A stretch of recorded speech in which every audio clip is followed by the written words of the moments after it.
Whoa, close up. Whoops. There we go. That's a little bit better. Hello, ladies and gentlemen, and welcome to the Game Changer Sports Network. Welcome to the Ringside Roundup, presented to you by the Game Changer Sports Network. I am Jay Dare, and besides me, the smartest man in the room, Mr. Martin Lee. Martin, say hello to the beautiful people. Hey, guys. So, as you can see, we're a little short-staffed today. It's just Martin and I. I went and scoured the internet for friends and foes alike to see if they would like to join us here tonight, but it was a little bit short notice. That being said, I myself could get called into work at any moment, so I am also, if we have to start the show a little bit early, that is also in the cards tonight. But we wanted to make sure we brought every one of you guys out there a little bit of the Game Changer Sports Network live in person, right here, face to face. Ain't that right, Martin? Yes, it is. We said you can't leave us. You can't bring us down. It doesn't matter. It does not matter. Well, before we get started, don't forget, follow us on Twitch, on Facebook, on YouTube, wherever you can really get streaming services. Official_GCSN is where you can find us on Twitch. Give us a like, give us a follow, subscribe if you'd really like, and we will do our best to bring you your daily dose of news, sports news, not just wrestling. We don't cover just wrestling, do we, Martin? Nope. I mean, you can hop onto our website, GameChangerSportsNetwork.com. You will catch all of our articles, and I'm currently working on recruiting my own some people to help me out to get some articles out. So, if you guys are interested, don't feel bad to hit me up. That's what we do. Now, I am running backstage. I'm running everything over here, Martin. So if you see me in a million different places, I apologize. If you just tug on the rope to get us back on schedule. Got it. He says, as we're already a minute and a half behind schedule to start the show. But we got some wrestling news to talk about. We do actually have wrestling news to talk about. And I guess we got to start it off with the crazy news with WWE and hitting us with more cuts.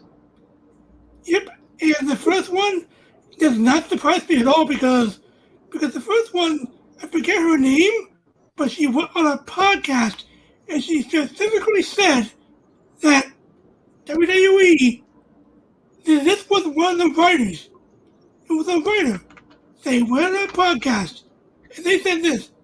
WWE, when I was hired, WWE said that knowledge of wrestling does not count. You don't have to have any knowledge of wrestling. So, like the day or two after that, she got cut, and Bobby Lashley, I think she saw his name was Bobby Ashley. Bobby Ashley, yeah, I saw the same quote. That was crazy. I'm doing a little research, so apologize, ladies and gentlemen, if I'm staring at you very intently. But from what it looks like, and I apologize if I destroy this name, Kenneth Mobley is her name. She was part of the creative team with WWE. It does not look like it was a very long hiring. It does not look like she was there for an extended amount of time. But it also does not look like she had any idea on what the WWE even did. And does that not frighten you in a direction of where WWE could be going? I mean, cool, you hire writers that might have great storyline ideas, but if they don't know anything about wrestling, can they really actually write wrestling stories? That's the problem. No, they can't really, because you gotta know the product that you're running for so you can write good stories. I agree completely there, Martin. If you don't know the product, what are you really trying to do at that point? What are you trying to convey to the audience if you don't know what your product is? I think she described the Hurt Business as a bunch of guys in suits that just think we're cool. Yep.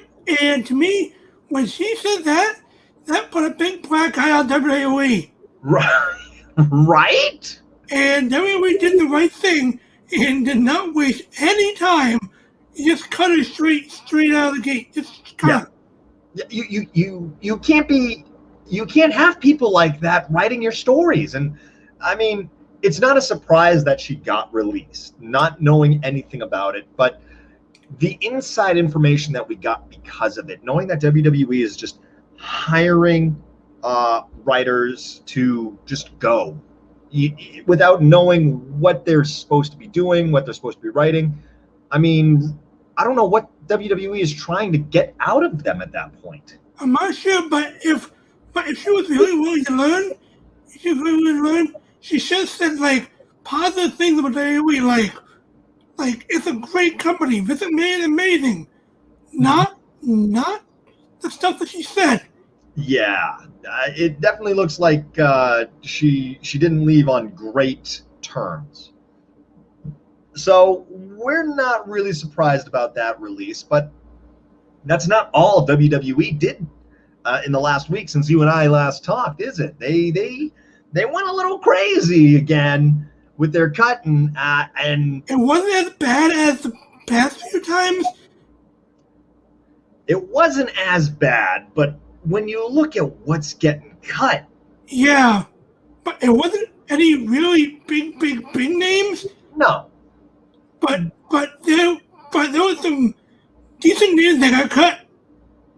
Yeah, and I mean, this is the same company. I believe they sent out one reporter said that WWE wasn't looking to gut 205 Live, followed by WWE then gutting 205 Live. Now, let's admit it, Martin.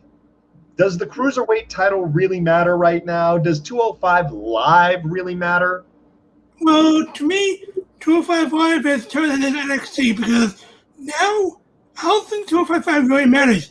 Because if you want to watch the Cruiserweight division, you gotta go to NXT. Yeah. Because that's what all the Cruiserweights are.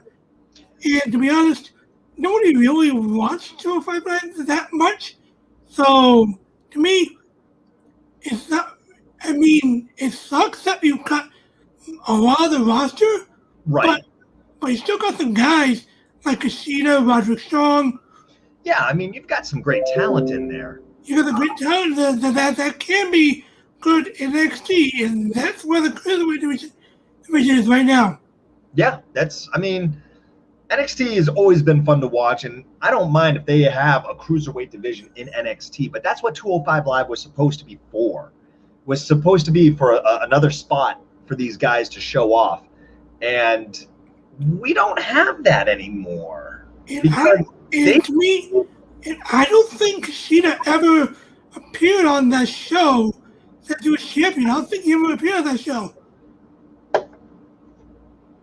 The current Cruiserweight champion. If I can remember correctly, no. And Martin, I don't doubt you because you are our steel trap. You are the glue that holds this place together with your memory on those kind of things. He was the ace of the junior division in New Japan. He is obviously one of the best cruiserweights in the world at one time. Maybe he's a little bit past his prime at this point. Who knows? I don't think so. I think he's fantastic. He's got a couple of injuries that hold him back a little bit. He's put out some great matches in NXT. But he's a great wrestler, and you're telling me that as the cruiserweight champion, which he should be, he's never been on the show for the cruiserweights? From what I remember, no. He might have been there like a few single times, but not that much. That's crazy. That's crazy, right? Really is. Okay, thank you. I know you're going to hear me repeat a lot of stuff, Martin. I know I'm going to bounce these things off of you. You are my wall for my tennis ball because I just some of these things that are going on are pretty crazy. We've got a whole list, Martin. If you want to run down the list and of some of these people that were cut, I am still doing backstage things as well. All right, so one of them was take it away, brother. One of them was Killian Dane, who kind of surprised me a little bit because he was in a storyline with Drake Maverick. So, but maybe maybe they didn't want to hear that much anymore. But to me, the biggest surprise of who got cut really was Tyler Breeze. Because Tyler Breeze and Fandango, who also got, were really an important member of the NXT Tag Team division. And to me, Fandango, he's in his 40s, so he might have not a lot of mileage anymore. But Tyler Breeze, I think he's still in his early 30s, I think. Early 30s, if I can remember. So he can still go.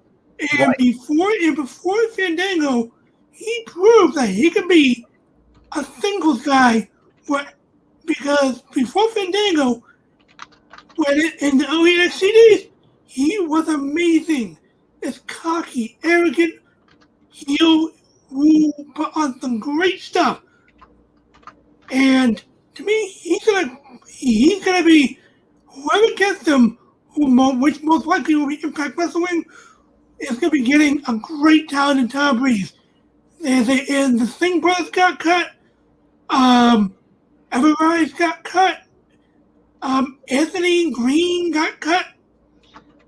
Yeah. Anthony Green, that one, Anthony Green, he didn't get signed very long ago. It was August Gray, and that was his name. Yeah. They changed him from Anthony Green to August Gray. Yeah, I was very surprised with that. They didn't hire him very long ago, and then they cut him pretty quickly. So that was interesting. So that's the one that kind of stood out to me. Let me go back to our thing because I know you sent me a list. Yeah. So, but we lost a lot of people when it comes down to it. Period. The end. We lost. WWE slashed that cruiserweight division to ribbons. Yeah, they did. I mean,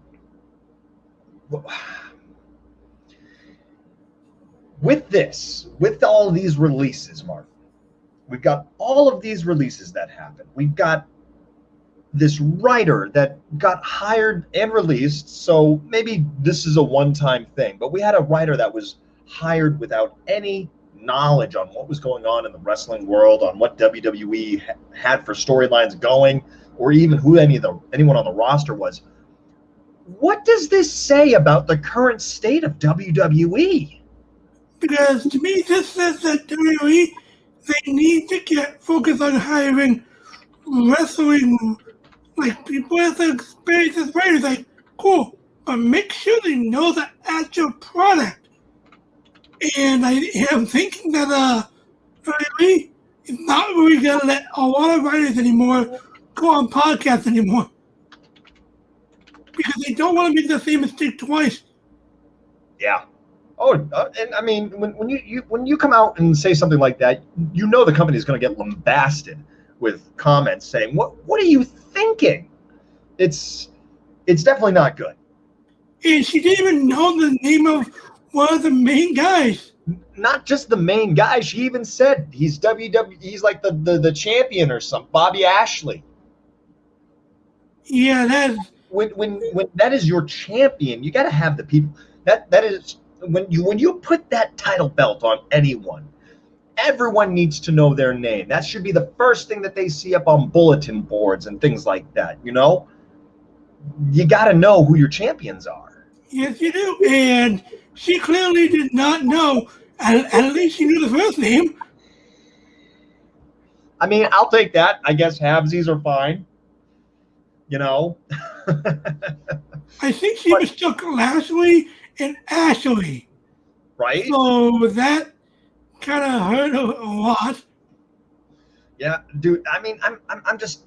It's frustrating to see where the wrestling world is right now, especially with WWE still being the biggest fish in the pond. I mean, there's no denying that WWE is the biggest company.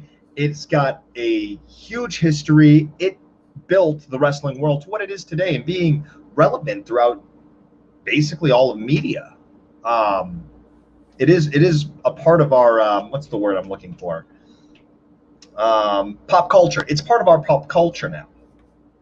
That being said, just with all of these cuts, with all of these, with writers that don't know what they're even talking about when it comes to champions and the rosters and all that, I have to assume they are heading in a wrong direction.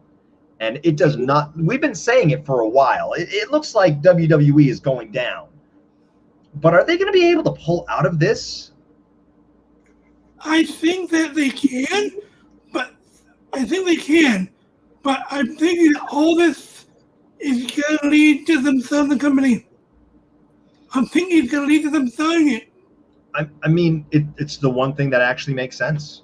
Yeah. I mean, I give it a year, maybe a year, 2 years, then somebody else is going to own the company. And for WWE's best interest, it has to be NBC. You think it definitely has to be NBC in your opinion? Yeah, because the company gave NBC the dang WWE network. So, ladies and gentlemen, Martin's getting fired up. So you have to give. So NBC has to be the favorite to buy the company. Right. Now, of course, Disney, Paramount, like other companies are gonna bid, but to me, they're gonna have a favorite, and they're gonna have favorite, and the favorite in everybody's mind is gonna be NBC. See, right? I mean, logically, it only makes sense at this point. They've already got the network, so they've got access to all your pay-per-views. And if some other company buys it, that really creates a weird, conflicted split. Yeah, it does. Yeah, if, for instance, if another network was able to buy them, and then they're going, oh, we're going to make all this money off pay-per-views, and people are going to Peacock to just get them for $5 a month. What? Yeah. $6 a month, $5.99. I don't know. I mean, I'm not blasted with as many ads as the WWE Network used to have all the time. I used to take bets on how many times we would hear $9.99 a month and a free show to every pay-per-view. Oh, Michael Cole was the king of that. I mean, like for the first 2-3 years, we heard it 100 times a week. Like not a month, a week. It felt like 100 times a week. He was saying that to us. Like, okay, we get it. $9.99. I mean, it was the thing that they wanted to do. They wanted to get it into everybody's heads, and even if it became meme worthy, now they sold it for like $500, I think. They sold it. It's in someone else's hands now. It's in Peacock's hands, NBC's hands. So we'll see what happens with it. That's. I mean, are you getting abducted by aliens? No. Okay. I heard a little thing in the background. I wasn't sure what it was. Yeah, it's not me. I'm not sure what it is. Oh, okay. Well, sorry about that, ladies and gentlemen. Going on. So, I myself, I don't know what kind of direction WWE is moving in at the moment. I don't like it. They haven't been very entertaining for a company that is World Wrestling Entertainment. But of course, if you guys are usual people coming in here and commenting with us and talking with us and all that, you guys know that we have not been interested in many WWE storyboards for a long time now. I've been part of this team for what? I want to say 7 months now, 8 months? Yeah. And I don't think we've had great things to say about WWE. And it's merely been all bad. I mean, we've had glimpses of some fun stuff. Just like last week. Yeah, like last week. I mean, the Roman Reigns thing. Roman Reigns has been extremely entertaining. And I think that now that the fans are coming back, that is going to help them a lot. I hope it does. I hope it helps them get a finger on the pulse, because I don't ever want to see wrestling not be entertaining for me. I want there to be great wrestling all over the place, so it creates this competition, so people are always trying to be better. But the current direction, I just don't see it. we can only just hope that the company just hits the right, goes in the right direction once the fans come back, which will be really soon. Yes. Because they'll be having Money in the Bank in like a few weeks, and that's going to be with fans. Hey, great segment, Martin, because Money in the Bank is going to have fans, and we got. Is it controversial? Controversial words for Drew McIntyre to be in the Money in the Bank match after losing to Bobby Lashley at Hell in a Cell? Do we like this, Martin? I'm 50-50 on this one split because on the right side you have a big name and you can get people to sell more tickets. Right. And that's a big name. Absolutely. But now on the wrong side, you just gave him like multiple chances at the WWE Championship, and you just made a stipulation at the last review that he can't challenge for the WWE title unless Bobby Lashley he loses the title. Right. A day after that, you give him a Money in the Bank qualifying match, which granted Riddle won, but by the next week, of course, Drew McIntyre was going to be in it. Now, to me, I get it. WWE is going to be, they want a big name, and Drew McIntyre is one of the biggest names in the company right now. But just please do not, I repeat, do not give him the Money in the Bank briefcase because to me, I'm sick and tired of Drew McIntyre because we already seen so many times in the main stories. And granted, he is a great wrestler. But he needs to step away from the main title and breathe a little bit. Just breathe. Sick and tired of Drew McIntyre. Ladies and gentlemen, you heard it here first. Martin says get rid of him completely. Next on the chopping block. No. I mean, he's a great wrestler, but I'm tired of him from when he won his title and for what he's done. And to me, he's been pushed as a main event always. But he just needs to go back to the main card for a while, stay away from the title. And to me, him not winning Money in the Bank would be amazing. Mm-hmm. And out of everybody in that match right now, the favorite, in my opinion, has to be Big E. It's got to be Big E, right? Yeah, it has to be Big E because he is. Because for years we have been saying, oh, he's on the cusp of being a world champion. He's on the cusp of doing this. He's going to be a star.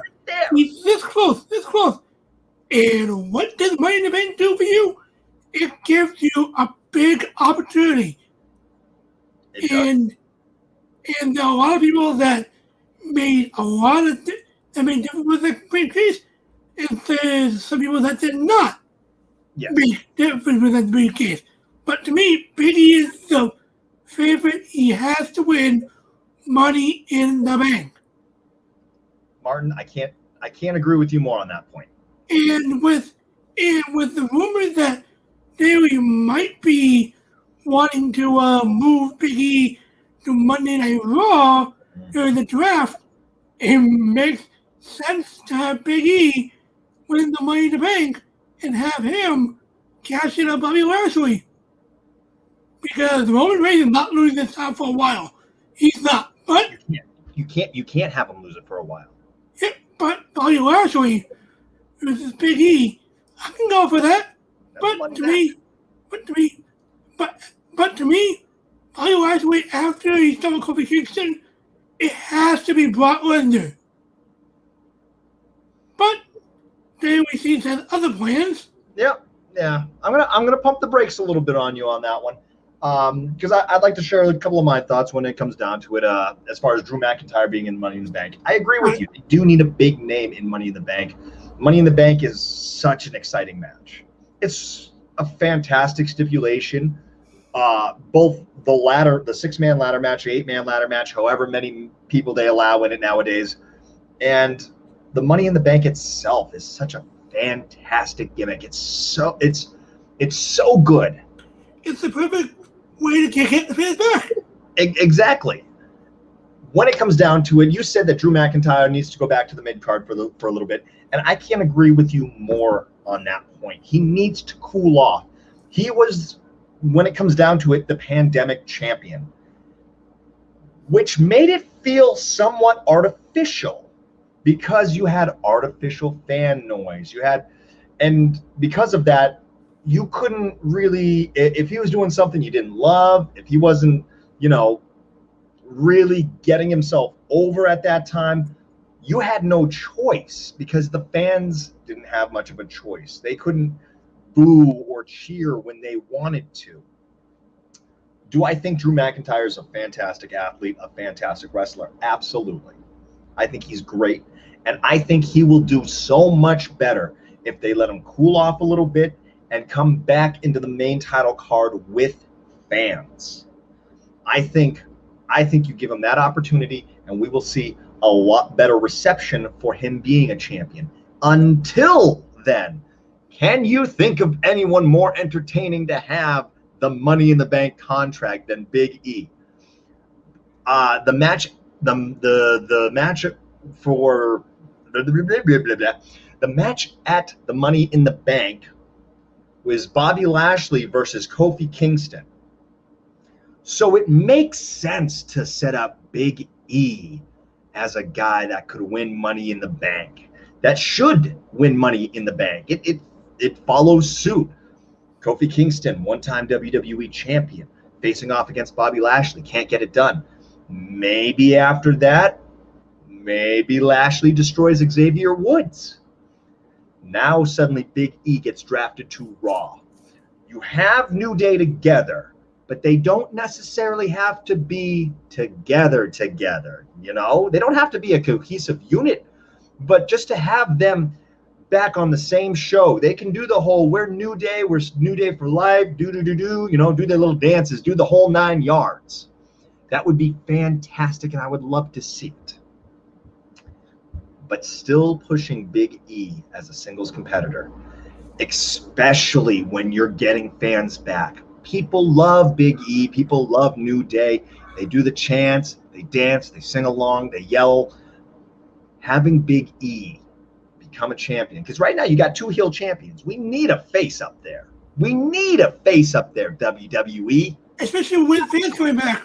Especially with fans coming back. Exactly the point I'm making, Martin.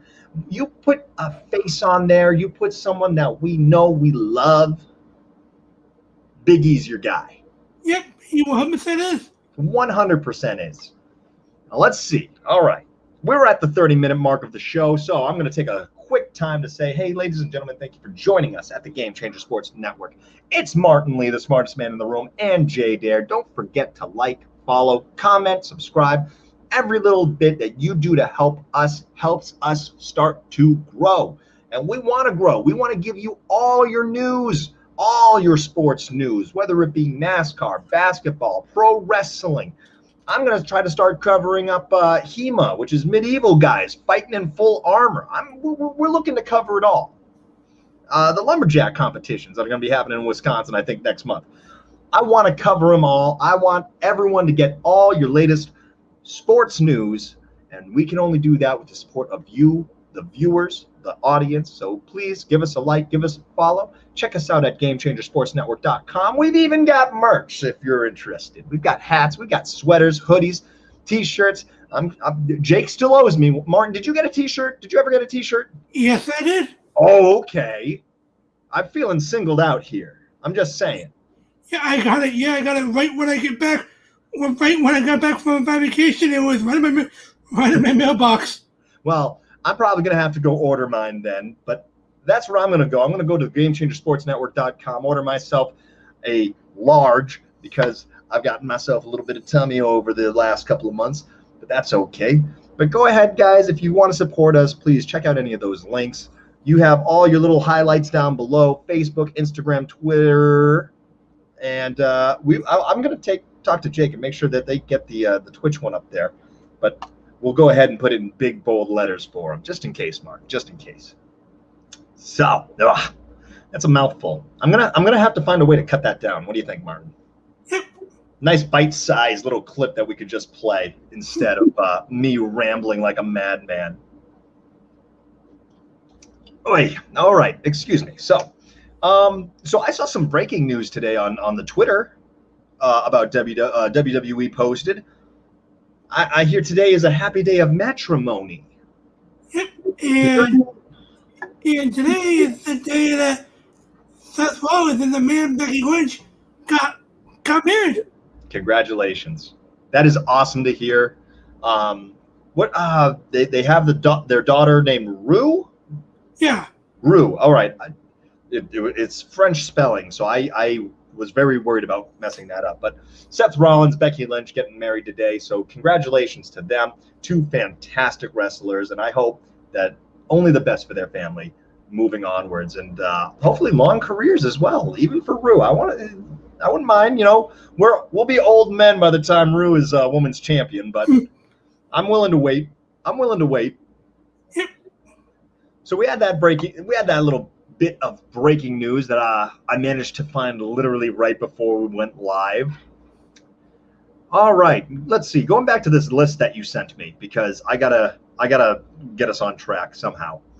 All right, let's see. Let's keep it mostly to WWE at the moment. All right, so you wrote to me, Vince McMahon is at the Performance Center scouting NXT talent.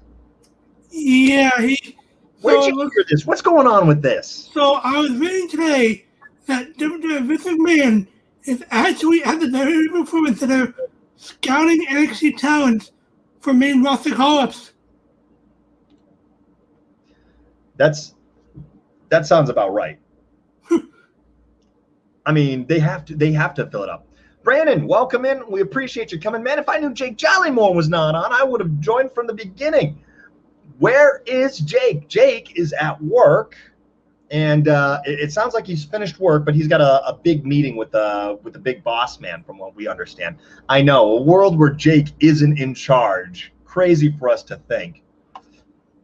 Don't forget about the other WWE breaking news that Ronda Rousey will be having a girl.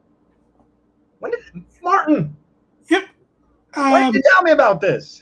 Oh, I was busy watching the soccer for most of the day anyways. Well, thank you, Brandon. Brandon, thank you so much for your contribution. Yep. So she announced that she'll be having a girl, and she announced that her and her husband will be having a girl. Well, more congratulations to be had. Now, is that just so? Now, did they announce that today just so Ronda Rousey and Becky Lynch can keep their rivalry up? Are they just trying to outdo each other right now? Is that what's going on here? Are we seeing a meta WWE storyline developing outside of the ropes? Who knows? Who knows? But it's ironic that the day that Ronda Rousey announces that she having a baby girl, Becky Lynch gets married. Right? I mean, that is kind of crazy. I mean, I don't want to play 4D chess, and I don't want to accuse WWE of ever playing anything more than checkers. So, but congratulations to both. And once again, wishing just the best of health to all of them and their families. So, from the Game Changer Sports Network, 5 guys in their living rooms, because I know a lot of people are appreciative of that. Let's see. As I said, I gotta check your message that you sent the group. This is always fun. Edge is back and facing Roman at Money in the Bank. Now, Martin, before I get your guess on who's winning, you've already told me, and the beautiful viewers that we have, the game changers here in the chat, that you think that Roman Reigns is going to have a long title run. Very long title run. So I've got to assume you've got no hope for Edge. Nope, I do not. But I had no hope for him. But thank you for saying. It was just thank you for saying nope. But done. He returned on Friday night on SmackDown and he attacked Roman Reigns, which I thought was surprising because I thought they were gonna save Edge for after Money in the Bank and have him face Seth Rollins at SummerSlam. That's exactly what we were thinking. We were speculating on that. Yeah, but it looks like Edge is going to be facing Roman Reigns at Money in the Bank for the Universal Championship. And this is just to begin Seth versus Edge. Because to me, Roman is not losing this match. Edge is going to put on a decent match. But to me, I think Seth Rollins is going to interfere, screw Edge out of the title, and then Roman Reigns is going to win. And then we're going to get Edge versus Seth Rollins. I feel that already has so much history behind it with Seth Rollins trying to end Edge's career and when he was in the Authority. So there's so much story behind that. The WWE has a lot. They have a lot of material they can use for Edge with Seth Rollins, which should be a barn burner of a match. It has all the potential. Yep.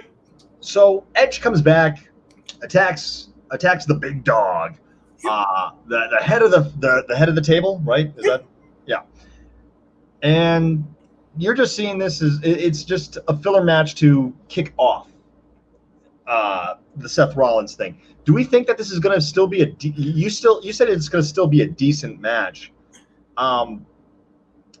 or do you think like they're going to try to save him a little bit? You know, I could see it ending really early to make sure that they have Edge at 100% to go into versus Seth Rollins. Yeah, I can see that happening. I have a feeling it could be a disappointment, really, especially if they save it to the very end of the show. But at the same time, it's also Edge and Roman. They could definitely surprise us. Yep, and I can see this ending quickly, but to me, I think they're always going to put on a decent match with Edge and Roman, two guys that can obviously wrestle, and they can put on good matches with each other. And they proved that at WrestleMania. And to me, it's just going to be that. A decent filler match, feel for Roman Reigns before he goes on to his big SummerSlam feud, which is most likely going to be against, in my opinion, going to be against John Cena. As much as I don't love it, I can see it. You make a great point there, Martin. Yep, because WWE wants John Cena back, and it makes 100% sense to get him back for SummerSlam, have him on SmackDown, have him beat Roman Reigns, and this is not the same Roman Reigns that John Cena feuded with like 3-4 years ago. Yeah. Roman Reigns has evolved into this massive heel suckering success. That is all over. He actually has he can actually be a decent heel now. He's an amazing heel. And John Cena, I think he is the perfect guy to feud with Roman at SummerSlam. I agree. I mean, SummerSlam, Roman Reigns versus John Cena happening after all this time away from that feud, it feels good. That would feel fresh again. Not only that, but with that. And it's going to be in Las Vegas. So obviously they want to sell tickets. And when you want to sell tickets to a big event, what better name to call than Big Match John to sell those tickets? Big Match John can sell tickets. I will give it to him. I will give that to him. He can sell tickets, absolutely. And when he's ready to go, he goes. So I can see it. I can see it, and it would be something a little fresh, especially if he doesn't win the title. That would make me happy as a guy that does not love the part-timing stuffs. That's why I'm not a huge fan of Goldberg or Lesnar or The Rock, doing these part-time things. But John Cena, I feel, could come in, feed Roman Reigns a well-needed big win. Yep, it's going to happen. I think that would launch Roman Reigns. And I mean, mind you, the man's a rocket right now as is. Yep. Fantastic, So I can see it. I may not love it, but I would say I agree with that. That's a decent direction to bring it in. And once again, maybe this is WWE finally getting their finger back on the pulse. I would like that. Again, I want to see WWE do well. I want to be excited to watch all WWE programs and not just go, all right, I'll watch the pay-per-view, so I'm keeping up with Martin over here and maybe Jake and Craith. But I mean, where are they to keep up with us today, Martin? Well, at least, they have good. They have good reason to not be here. Yes, they did have good reasons to not be here. I'll admit that. I mean, as much as I will poke fun at them, they do have their reasons, and I will not deny that. All right. Well, we've got another 17 minutes to go about, and I guess would be a good time where we'll switch some gears a little bit, eh? So AEW is moving back to Wednesdays starting this week. You wrote down. AEW wasn't on Wednesdays? Because, I mean, I've worked another 220 hours this month. So I'm a little frazzled. Nope. For the past few weeks, AEW has been on Fridays and Saturdays because AEW, as much as TNT loves them, they have been put on the back burner to the NBA. Because the NBA is the most popular thing on TNT. And for the past few weeks, for the past few rounds, they've been having Wednesday night games, and they're having one or two games like a week, like on Wednesdays. So AEW hasn't been on the regular Wednesday time slot. That is until this week. Tomorrow night they'll be moving back to Wednesdays because TNT is not going to be hosting any other games during the playoffs. They're not hosting any more of the games for the playoffs? Nope, because the rest of it is on ESPN, really. All right. Well, at least on Wednesdays. All right, let me see. Oh my goodness. I can actually use my dual monitors to my advantage for once. Well, at least on Wednesdays they won't be hosting any games. All right, so AEW gets to move back to where it usually is. That's always good. Yep, and it's going to be good to see them back there before they move to TBS in next year. All right, keep the people busy for me for a second. Yeah, because AEW will be moving TBS in about there year. We go. Sorry about that, Martin. Yeah, ladies and gentlemen. If you want to keep up with your basketball knowledge, Game Changer Sports Network covers basketball as well, so don't forget that too. All right, stop sharing. All right, so yeah, they'll be moving to TBS soon, so it's a good couple more months of Wednesday nights on TNT. All right, well, it's always nice to have AEW back to where it belongs. That's the first thing, because I think it makes it harder for viewers and everything. So if we did see a dip in the numbers as far as AEW went, I don't know. Do you happen to have those numbers for us? If maybe there was a small dip in the viewing? Not really. Really? I mean, they're not blowing really the usual numbers, but I don't really have the numbers on me right now. Yeah, if you don't mind looking those up. Any changes in schedules or things like that always makes it more difficult for the casual viewers that want to check out their wrestling product. So I can definitely see a small dip happening. And, of course, AEW moving back to its normal time slot will definitely be good to have a return back to normal now that the NBA is shuffling on its merry way for now. Yep. That being said, let's see, the other thing on AEW. As I said, I apologize, Martin. I know you're carrying the show for me today because it has been a while since I got to sit down and do anything wrestling related. Mostly because, as I said, I've been working. I've been working too much. Jake's now working. Craith got work too much, and because of that, we're all flustered this week. But we're gonna get our stuff together, and we're gonna make sure we can get you some more shows on your Tuesdays. Remember to join us in 8 o'clock Eastern Standard Time, Ringside Roundup. We do our best. But we are 4 working men. That's just the way it is. Now, I got one last thing that you slid over to me as a note. If you're ready to start talking about that. And that is Jungle Boy, who, fantastic athlete. I really enjoy watching Jungle Boy. Jungle Boy won the casino. He won the Casino Battle Royal at Double Nothing, and he just challenged Kenny Omega for the title last Saturday. Now, so he challenged for it last Saturday. Yep. Once again, I didn't get to see this match. And he lost. He lost. Okay. Which is obviously going to happen. But I will say this. When AEW has this underdog versus main champion, even though they're not going to win, AEW did a really good job on making us think throughout the entire match that the underdog is going to win. And I applaud them for that because guys like Orange Cassidy, Jungle Boy, those 2 guys, we knew that were not going to win.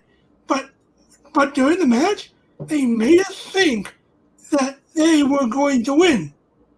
That's part of the beauty in some fantastic wrestlers. If you can forget for just a second, us as analysts, I guess, for lack of a better word at the moment, we've watched a lot of wrestling. I'm sure you've watched your fair share of wrestling, Martin. I myself have watched plenty of wrestling, and I've had the honor of being able to get trained in the ring at one point in time, many, many moons ago.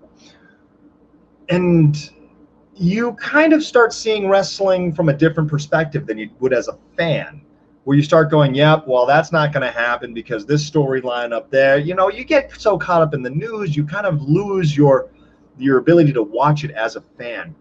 And it's the great wrestlers that can convince you, despite the odds, despite what all the stories and everything and all the backstage talk and all the dirt sheets that we read, despite all that, they can give you that glimmer of, this might actually happen right here, right now.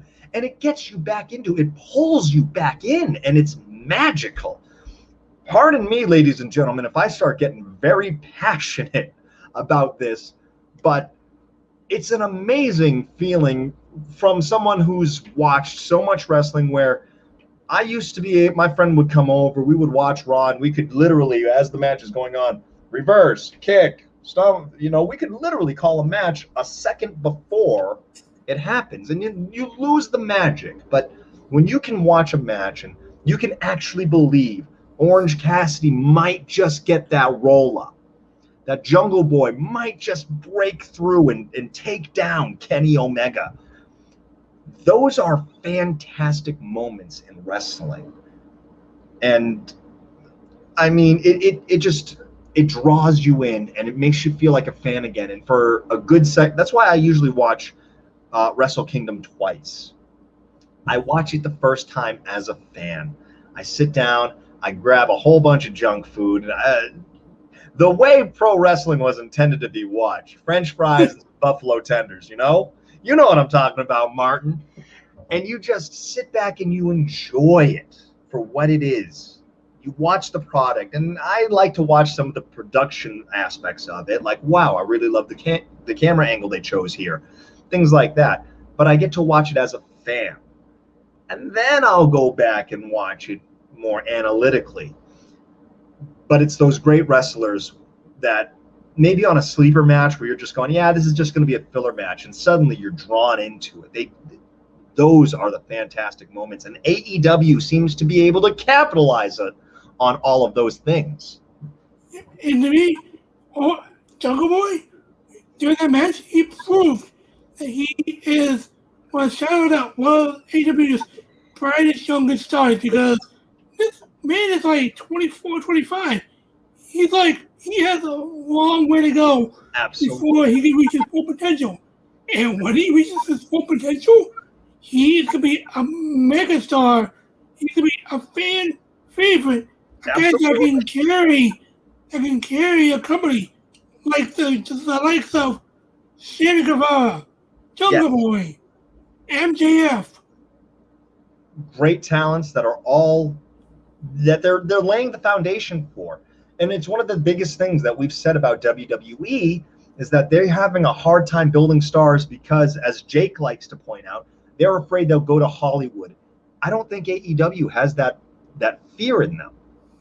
At the same time, it hasn't happened to AEW at the same time. So could we say that maybe WWE is just wise with experience while AEW is just hoping for the best? Or you can say that, but to me, WWE still needs to make new stars. It does. Let's not deny it. I won't deny that WWE shouldn't be making stars. But in a rare defense of the WWE, which we do not hear very often at the Ringside Roundup, Jake makes a point. But we can't say heads or tails of it. We can't be the ones to call that, because when it comes down to it, WWE is its beast, AEW is its own beast, and they're doing two very separate things. Yes, sure, they're doing wrestling, but the branches that they've gone off of have made AEW prove that right now they have a present and they have a future. And just like we were talking at the beginning of this show, does WWE still have a future? Well, of course they do. They have a lot of talent in NXT.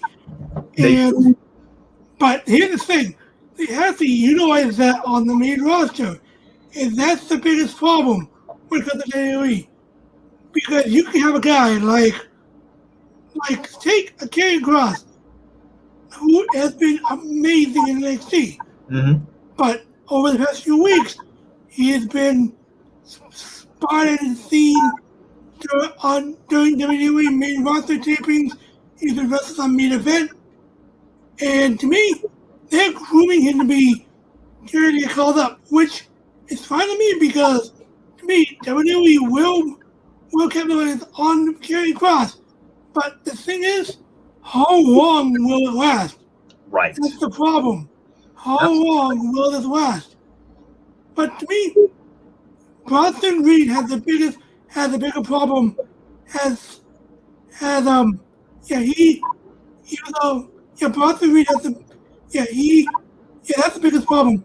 Because to me, that's gonna have more to Bronson Reed than Karrion Kross. Because to me, WWE has a history of making monster heels look amazing. Yes. But Bronson Reed, I'd be a little bit worried about Bronson Reed. Yep. I'd be more worried about him than I am about Karrion Kross. Yeah, monsters are hit or miss when it comes down to it. And the second you take away the mystique, the second you shatter the monster image, there's usually not a whole lot there. I mean, you've got guys that have been able to evolve. The Fiend hasn't.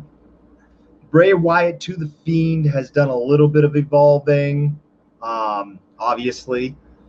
But as the Fiend, we haven't seen a great evolution once he starts not winning his matches. I mean, he came back bacon face. That was kind of weird. Did it make him look strong? I don't know. Because he was supposed to win at WrestleMania, but his attack had changed at the last second. Yeah, it's just once you lose that, you lose so much. So I agree with you. It's really going to be hit or miss, but we'll have to see. I mean, when it comes down to it, WWE has to start getting some of these NXT guys ready for the main roster, and they have to do them right. They can't just have them be backups to other main star wrestlers, or just tag them with main star wrestlers, and Buddy Murphy just became a disciple to Seth Rollins, and then what happened? Yep. Very little. And with all the cuts that they've been having, they need to call up NXT guys in quick. Yes. Because to me, they can go through Late Bank and SummerSlam with the roster that they have, but after SummerSlam, they have to hit a reset. They have to. They've got to do something. Yep. And that makes perfect sense. And that makes perfect sense for a WWE draft to happen right after SummerSlam. Yep, I agree. That's the perfect place. I agree. And you know what? We will start talking a little bit more about the placement of the draft and all that come next week on the Ringside Roundup. Hopefully we'll have a little bit more insight. Maybe we'll have Craith and Jake join us. Who knows? My work schedule, I might not be here. Martin, you are the only guy that's able to be the stone in the river for us. And we appreciate you for that. Thanks. But ladies and gentlemen, boys and girls, children of all ages, just because Jake's not here and I have to do it for him, Game Changers, thank you for joining us right here on the Ringside Roundup, presented to you by the Game Changer Sports Network. We appreciate your support, your comments, your concerns. For your support, please check us out on Facebook, Twitter, Twitch, YouTube, wherever you find streaming services. Take care of us, give us a like, give us a follow, and we will continually try to bring you the best and the most recent of all sports news. So thank you, ladies and gentlemen. For Mr. Martin Lee, I am Jay Dare. Thank you for joining us, and you guys have yourselves a great night. Hey, guys.